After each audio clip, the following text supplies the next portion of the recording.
Good morning, everyone. So, today the topic which we will be learning is motion along a straight line.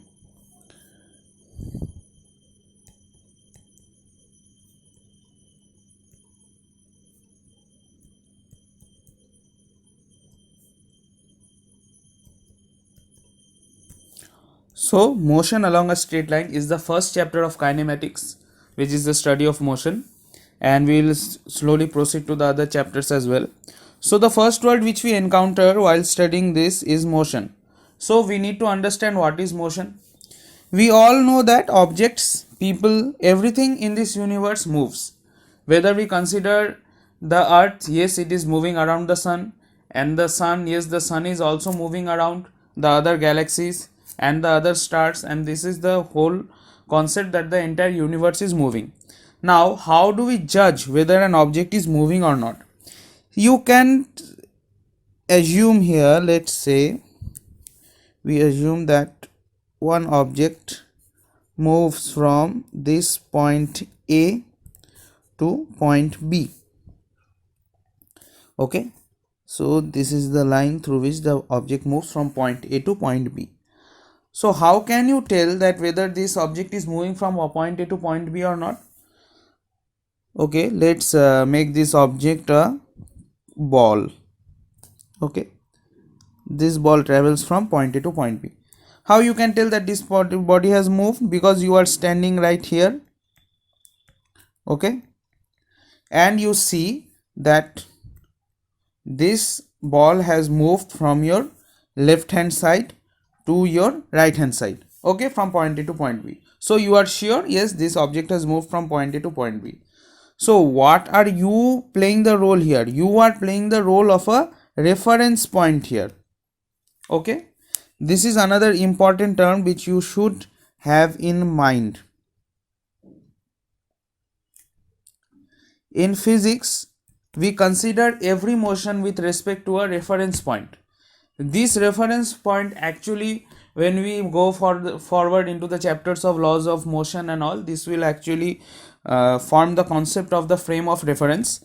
So before understanding the frame of reference, you have to understand that the reference point is very important in order to consider any motion. So why is this reference point so important? See, if you consider that you are going by train, you go by train to various places. Suppose there are two trains going side by side. Okay, you are sitting in this is train. I am not very good at drawing. Okay, please bear with me.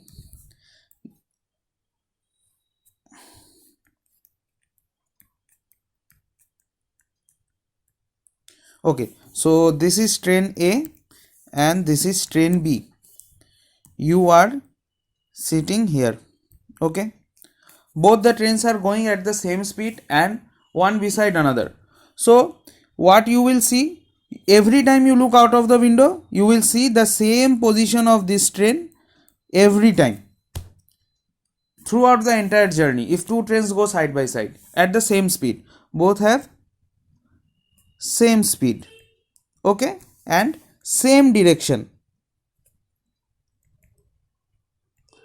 If both have same speed and same direction of travel, you will always see the same place of the other train when you look out of the window. So if I ask you that whether that train is in motion or not, you will tell from your reference point, from your point of view, that no, the train is not moving at all, because every time I see outside, I see the same thing. Just like when I am sitting in the classroom and outside I see a tree, every time I look outside, the tree is at the same place, so the tree is not moving. Similarly, when I look out of the window of this train, I see the same portion of the other train every time, so it is not in motion. So we are clear that a reference point is very much important. I'm extremely sorry here, I don't think it is not cut out. Okay, I tried to highlight it. So a reference point is very important in order to understand motion. Now once we are clear that everything in this universe moves and there are various forms of motion associated with them, we are now going to study motion along a straight line. And for these chapter we will be studying three concepts very clearly. What are the three concepts? I'll be writing them down. Three terms which we will be coming across in this entire chapter, and these three terms are very much important. First term is displacement, second term is velocity, and the third term is acceleration. For all these three terms we will be understanding them one by one. So first we come to displacement. Now whenever I utter the word displacement, there is another very commonly used term which comes in our mind and which you might be confused as to whether both are same or not. That is distance. Displacement, distance. So what are the difference between these two terms? If you have gone through the vectors chapter, and I told you in the very beginning and I am telling it again, that displacement is a vector quantity while distance is a scalar quantity. Okay, and I have always told you that displacement can be zero even if distance is not zero, but if distance is zero, displacement is definitely zero. Okay, so we are just revising the facts from the chapters before. Also, the displacement has both magnitude and direction, whereas speed has only magnitude. There is no direction associated with it. Sorry, not speed, distance. Distance has only magnitude. Yeah, speed is also a scalar quantity. So distance has only magnitude associated with it, while displacement has both magnitude and a direction.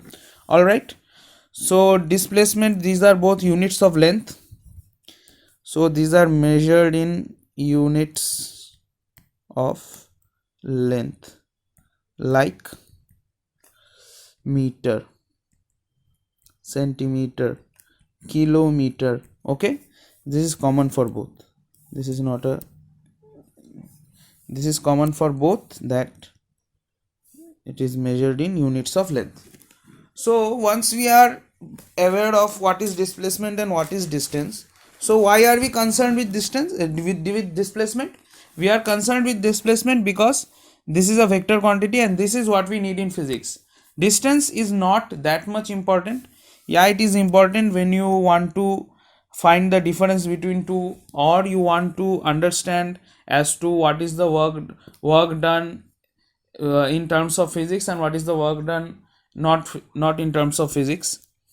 So we must be clear with it that displacement is a vector quantity. It has both magnitude and direction, while distance is a scalar quantity and it has only magnitude. So we come to the understanding of displacement now. See, what is displacement? Displacement is the change of position of an object. See, it's as simple as that. So I always told you that in order to understand vector quantity, first we need to have an, what we need to have? We need to have an axis. Yes, it's right. So we take the simplest axis of all and the most used, which is the x-axis. Okay, let this be the reference point 0. I told you without origin there is no meaning of having an axis if there is no origin. So this side be the positive 1 2 3 4 5 6, and this side be the negative -1 -2 -3 -4 -5. Okay, so we have the reference point here as the origin. Just like in case of a ball, you were the reference point. In this axis the reference point is 0 point. Okay, so let's say a body moves from a position of -5 to -3. Okay, his initial position was -5, his final position is -3. So what, he has moved in which direction? He has moved in the positive x direction. Okay, he has moved in the positive x direction. This is the starting point, we name it as x1, finishing point we name it as x2. These subscripts, you must be familiar with subscript and superscript. I'm writing this down here. We generally use subscripts in order to mention the change in position. Okay, any change, not in position. Time intervals also we write at x1 x2. This number is actually denotes change. So 1 will be the initial position, whereas 2 3 this can be final or intermediate positions. Okay, so these subscripts have to be clear. You don't need to have any you don't need to mug up anything here. You just have to remember that subscripts are used in this way. X1 is the initial position while x2 is the final position. So if one asks you what is the displacement here, what will you say? When you are asked about the displacement, you will say that the initial position x1 was -5 and the final position x2 is 3. So how do we measure any change? We measure any change by final value minus initial value equals to change. Isn't it so? This is any change. If I tell you what is your change in weight over this last month, you will measure your weight now and you will subtract it from the weight you had in previous month. If it is more, it will come. If it is more, it will come in minus. If it is less, it will come in positive. So this is all about what is how to measure change. So what will be the answer here? Here the answer will be displacement. We write displacement using a, see in physics displacement is usually symbolized by a small s. Okay, displacement equals to x2 minus x1. Displacement is the change of position. So x2 is 3 minus x1 is -5, so it is 8. So the displacement is 8 units. Now we are clear about displacement. And what is displacement? It is the change of position.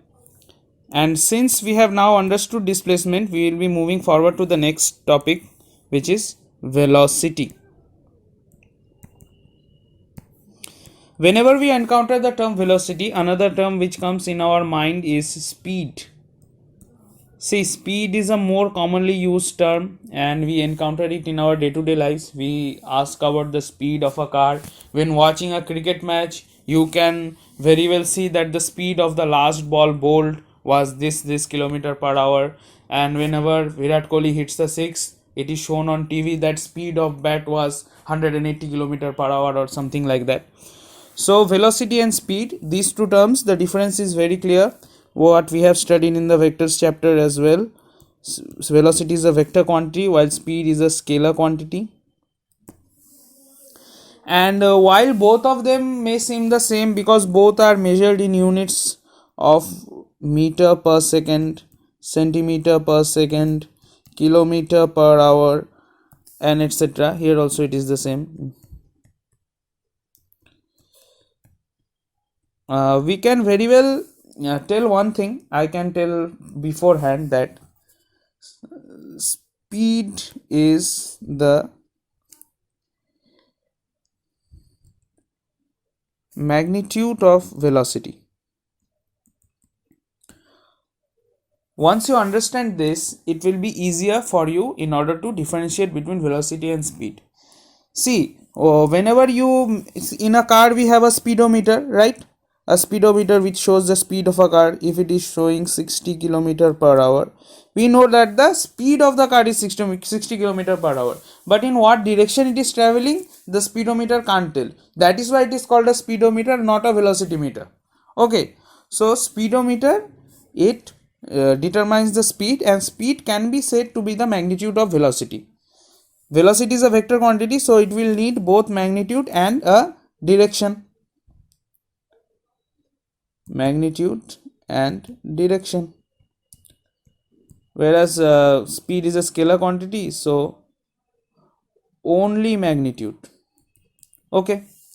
So speed can be said to be the magnitude of velocity. Okay, so we are clear here. Velocity is a vector quantity while speed is a scalar quantity. What we are concerned with? We are concerned with velocity only. Now another term which we will be now learning, it is the average velocity.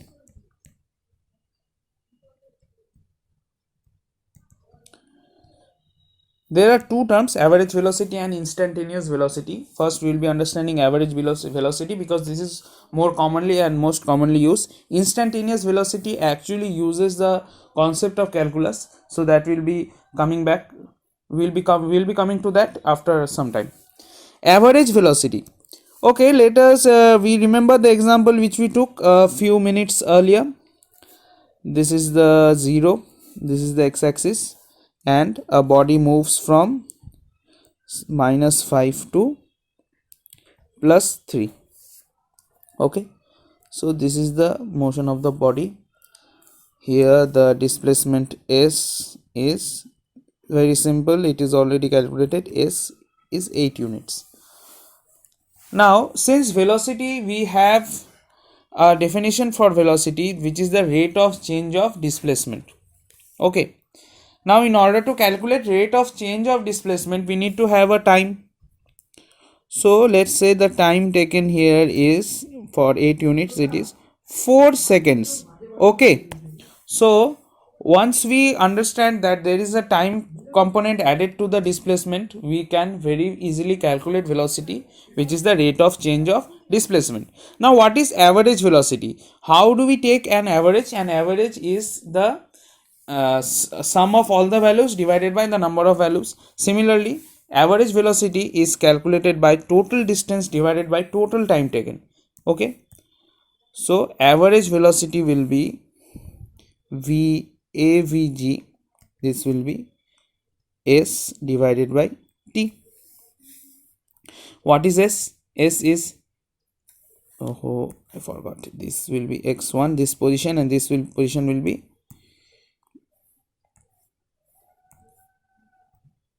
x2. Okay, so S will be x2 minus x1 divided by T. If we use the Greek letters, it will be delta x divided by delta t. Here delta symbols change. Anywhere we use delta, delta means a change. Okay, this you must be thorough with from right now, because in future also we will be using delta a lot of times. So delta means change. So delta x by delta t, delta x means the change in the values of x. x2 is +3, x1 is -5. So what is delta x? +3 minus -5, that is equals to +8. So what will be the value of average velocity here? Let's write it down. Average velocity will be +3 minus -5 divided by 4, that is equals to 8 by 4, which is 2 units per second. Okay, so 2 units per second will be the average velocity. It is clear why we are calculating average velocity. We are calculating average velocity in order to understand the velocity of the entire journey, not at any instant. Similarly, average speed is also calculated in the same way. Average speed is calculated as total distance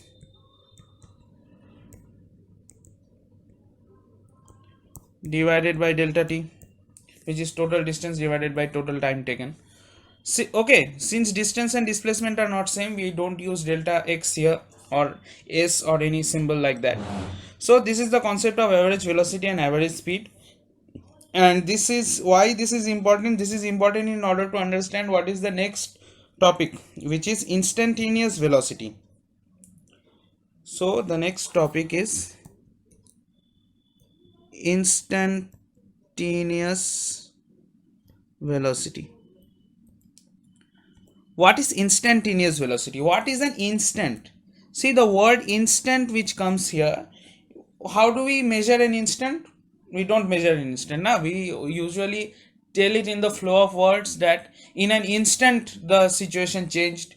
Oh, he hit a 6, and in an instant the match changed. It's on its head, right? So instant is actually the shortest interval of time we can imagine. So in order to measure instantaneous velocity, see what did we understand, that V average was delta x divided by delta t. Okay. So in order to understand in order to measure instantaneous velocity, this delta t value must be the as small as possible. As small as possible. Now, what is the value of delta t which will be the smallest? Is it 1 second? No. Is it 0.5 second? No. We can go on breaking down until and unless we reach 0. So, this is actually very well, this can actually be understood when we have the concept of calculus here. So, what we will be writing? We will be writing it as V, and here the limit delta t tends to 0 divided by delta t, which will be dx dt. Okay, this is not something which you will have to learn right now. You can obviously learn it. This is very interesting. This is one of the most interesting parts in mathematics, which is calculus. So when delta t actually tends to 0, it means that delta t is the smallest interval of time which we can measure, and that is this limit delta t tends to 0, and so this is more commonly written as dx dt, which is a very commonly used calculus operator and a calculus value. So dx dt. Okay, this will be instantaneous velocity. So once we have understood instantaneous velocity and average velocity, we can very surely tell that average velocity is most commonly used. Average velocity is more commonly used. Okay. Instantaneous velocity is only used in terms of in physics when we are concerned with a particle, or suppose a particle is moving according to an equation. It is moving x, sorry, not x is already the particle. Suppose the motion of a particle is some constant c plus at plus bt square or something like that. If it is moving according to this equation, and we are asked to find out the velocity at a time, velocity at any time interval, say t1. So what we will be doing, we will be actually differentiating it with respect to time. So constant c will be taken out, a will come as a plus 2b t. All right, so this is how it will be done, and so after by substituting this, it will come as a plus 2b t1 at t1. So velocity at t1 will be like something like this. So this is not, these all are not required at this moment. You will be learning it at the future chapters. So average velocity is what we are concerned with right now, and average velocity is more commonly used. Now once we have understood average velocity and instantaneous velocity, now we have to understand why velocity and speed are different and how do they help us. Velocity and speed are different because they don't have a direction. So what is the necessity of a direction in a velocity? See, if we take our first example, the body has moved from 0 to, not from 0, from -5 to +3. In which direction? In this direction. Okay, so what is the velocity? The velocity is in time was t equals to 4 seconds and s equals to 8 units. So the velocity was 2 units per second. What is this velocity? This velocity was a positive one. Okay, suppose if the reverse would have happened, if the body had moved from +3 to -5. So now how we would have calculated velocity? We would have calculated velocity in the same way. So now the velocity, the final position was -5 and the initial position was +3. divided by 4, that is equal comes to minus 8 by 4, that is equals to minus 2 unit per second. See, here we have encountered a negative value. So why do we encounter a negative value? Because the particle has moved in the negative direction. It has moved from plus 3 to minus 5, and by same thing, when we assign this to be x2 and this to be x1, we get this equation: minus 5 minus plus 3 divided by 4, that is minus 2 units per second. Here we got a positive value and here we got a negative value. So what do this positive and negative sign actually mean? They mean only that the direction is different. But if anyone would have calculated speed is same in both cases. The speed is same in both cases, it is 2 unit per second.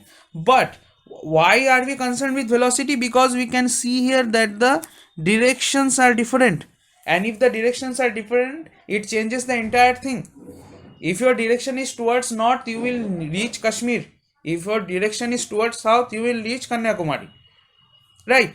So direction is very important. Just like in our lives, direction is also very important in physics. Physics is nothing but how do we encounter our life in the day-to-day basis. So the next thing which we are going to study is acceleration.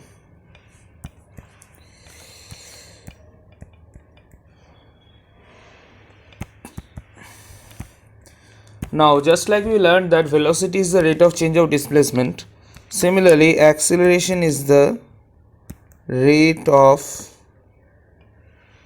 change of velocity. Okay, so the rate of change of velocity is known as acceleration, and so what will be its unit? So its unit will be the unit of velocity upon time. Now in SI system, what is the unit of velocity? Yes, in SI system the unit of velocity is meter per second, and for time it is again second. So in SI unit, the unit of acceleration is meter per second square. Okay, similarly in CGS unit it will be centimeter per second square. So once we know that acceleration is the rate of change of velocity, we now draw a graph in order to understand what is instantaneous acceleration and average acceleration. See, in every topic we are coming across these terms instantaneous and average, and just like the previous topics, you can understand that instantaneous refers to the acceleration at any instant, and average acceleration denotes the acceleration over the entire journey period. Okay, so we draw a graph, and here is the zero of the graph. In x-axis we take time in seconds, and in y-axis we take velocity in meter per second. Okay, so let us take the example of a car. Suppose this was the initial velocity of the car and the final velocity of the car was this. So correspondingly we mark on the y-axis the values. Say suppose this was 5 meter per second, and similarly so this.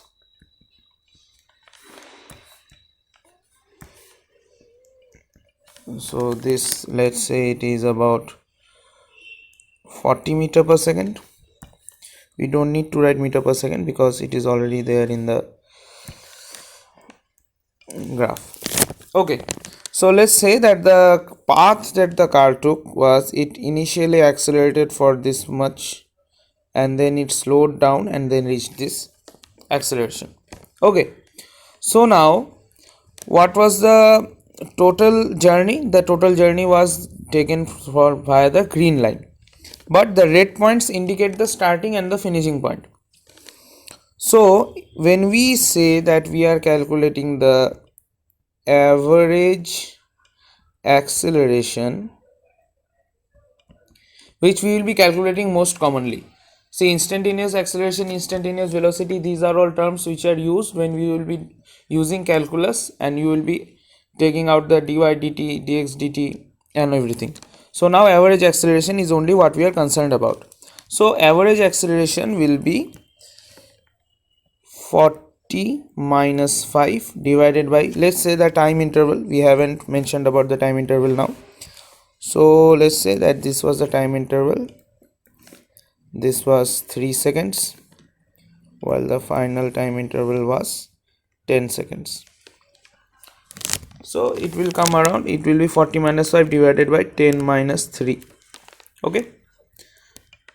Y-axis, the final point was 40 and the initial point was 5, so it was 40 minus 5. And in x-axis the final point is 10 while the initial point was 3, so it is 10 minus 3. Okay, no confusion here. So it will be 35 divided by 7, that is 5 meter per second square. So we are clear about it. The average acceleration of this entire journey was 5 meter per second square. Once we understand that this was the average acceleration, now what about instantaneous acceleration, right? Instantaneous acceleration, say, let's anyone tells you that find the acceleration at this point. Now what will be the acceleration at this point? It will be nothing but the tangential line which crosses this point at the curve. Okay, this is actually a bit difficult for someone who has just started to learn the basics of physics. I will be covering them at a separate add-on class for 11 and 12 students who are pretty much interested. But for now, you are well and good to know about average acceleration and how do we calculate it from the graph. So let's just write it down, the formula. Average acceleration AVG equals to V2 minus V1 divided by T. T can also be written as T2 minus T1. Okay, so this is the average acceleration. And similarly, if we go for instantaneous acceleration, A instant, it will be, yes, I have shown you before, limit delta T tends to 0 delta V divided by delta T. Why is this limit T tends to 0? Because we are taking an instant. An instant is the shortest period of time which we can imagine. So we take it at tends to 0, means it is not 0, but it is also not very far away from 0. It is not about 1 second, 0.5 second, even not milliseconds. It is very small period of time. This can also be written as dv dt. So for those who are doing calculus, you can very well understand that v is dx dt while a is dv dt. So what is a? A is d dt of dx dt, and if we write this in terms of double differential, it comes as d2x divided by dt2. See, it is not d square x by dt square. No, there is no such notation known as dt square. It is d2x by dt2. Okay, which means that if you are given an equation of a particle moving along a straight line or any line, say, let's say a simple equation ax square plus bx plus c. Suppose a particle is, this is the direction. If you take it as ds dt, you will find the velocity, and again if we do dv dt, we will find the acceleration of the particle. So acceleration is nothing but, if we take the double differential of the equation, we can find out the acceleration. Next thing which we will be understanding is what is the graphical representation between displacement, velocity and acceleration. That is very important, because most of the problems which you will be facing, you will be actually needed to draw a graph, and the more frequent and the more fluent you are with drawing graphs, the more easier the problems will be solved for you.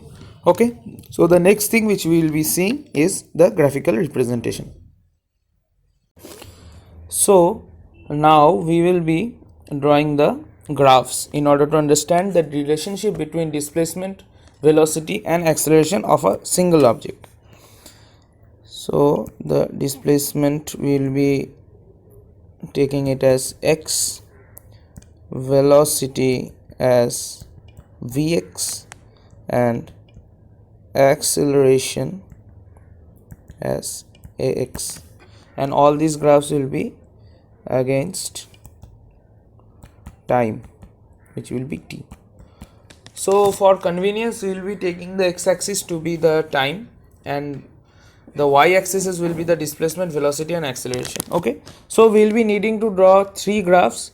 So I ask you to keep some space, take a fresh page if it is possible, and draw these 3 graphs in order to understand. So we will be starting with the displacement versus time graph. Okay,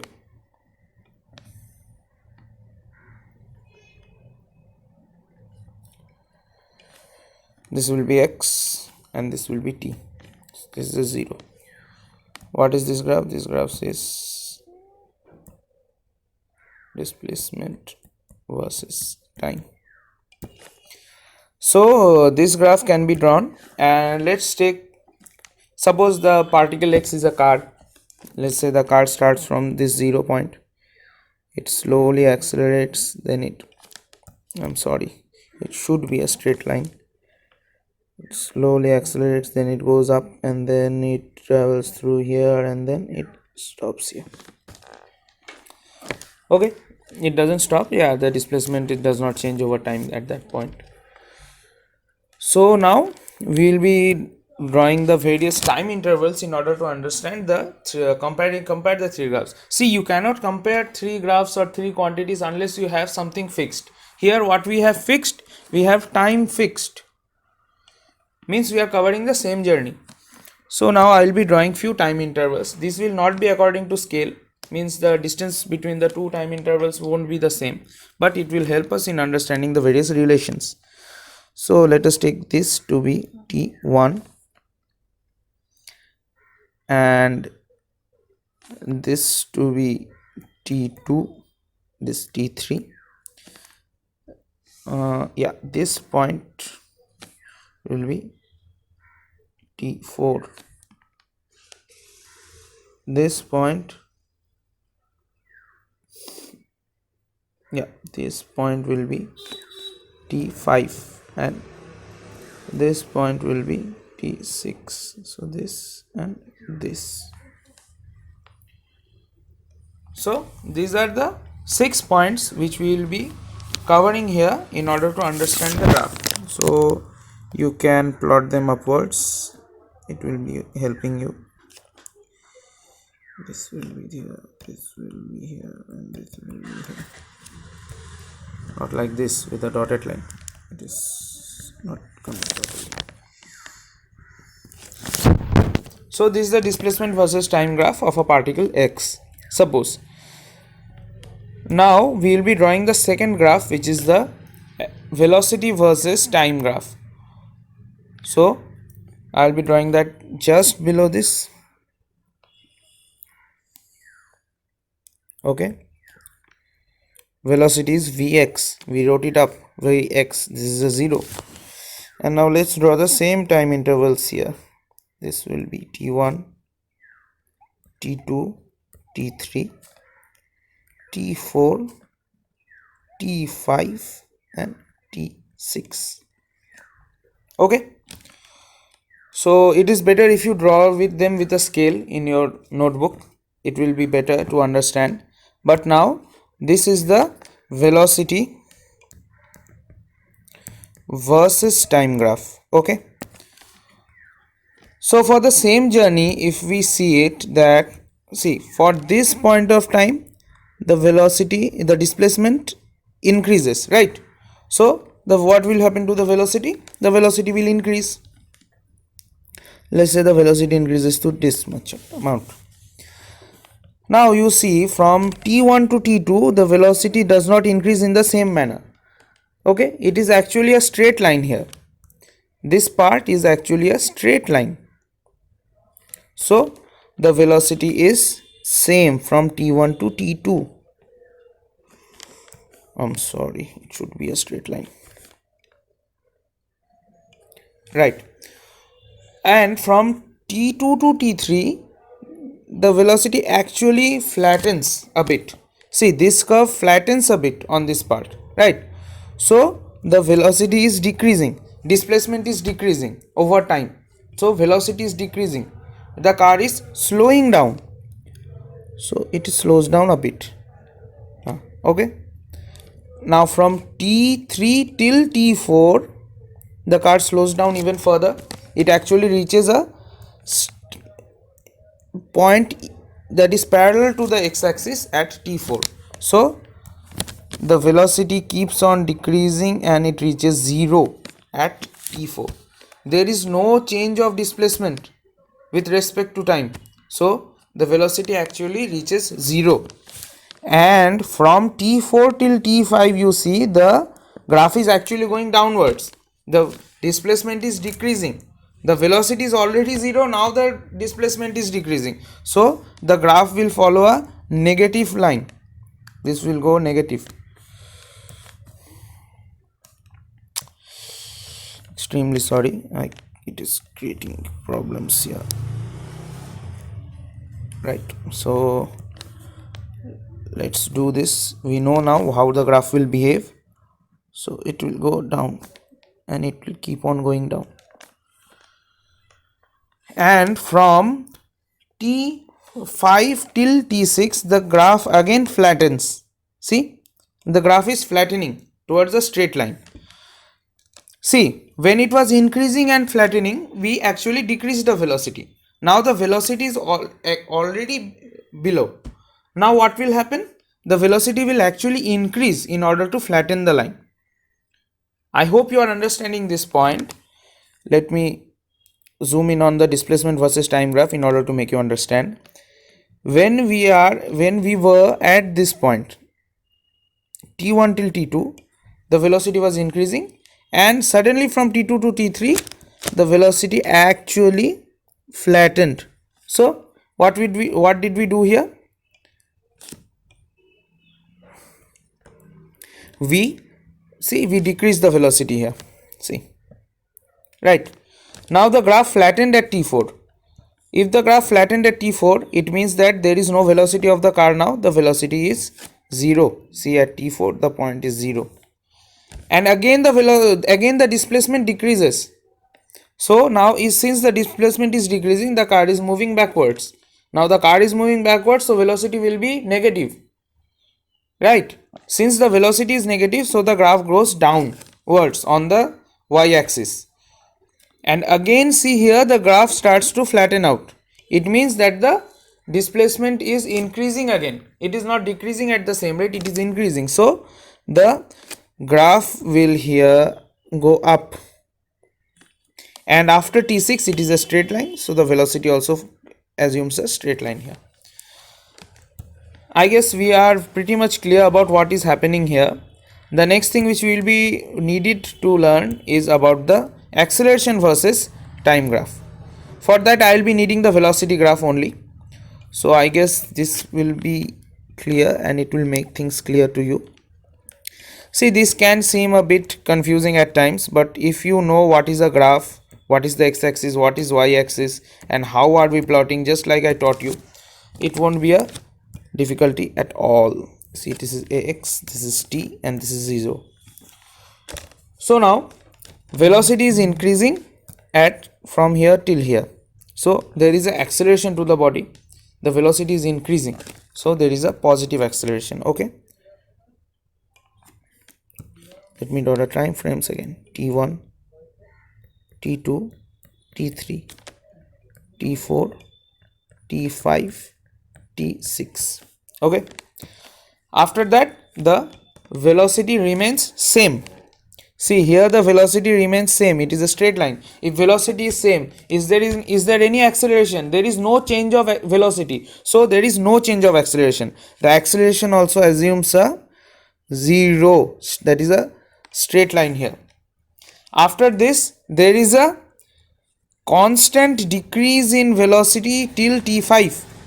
There is a constant decrease, this is a straight line, so the graph will shift down and it will go till T5. It is a negative acceleration, the velocity is decreasing, the car is going backwards. After this we again see that there is an increase in velocity and it assumes a straight line. So after this again there will be a positive velocity, positive acceleration, sorry, and it will assume a straight line. Are we clear? Let me draw the corresponding parts. This is the first line, this is the second, this is the constant yellowing, then this is the blue part. Okay, so now that we have drawn these three graphs, we can take the look at them one below another. This will clear most doubts, I hope. Please compare the graphs in order to understand it very properly. I will be comparing them once for you. Okay, so see, in the three graphs there is a common x-axis, it is time. Okay, so the t is common. The y-axis changes as displacement, velocity and acceleration. So the displacement goes from 0 till this point and this point. It is okay, fine, we are fine with that, the body displacement. Now in order to draw the velocity versus time graph, we are taking the various points of time and then comparing the two graphs. So the body actually increases the displacement from 0 to t1 and hence there is an increase in velocity.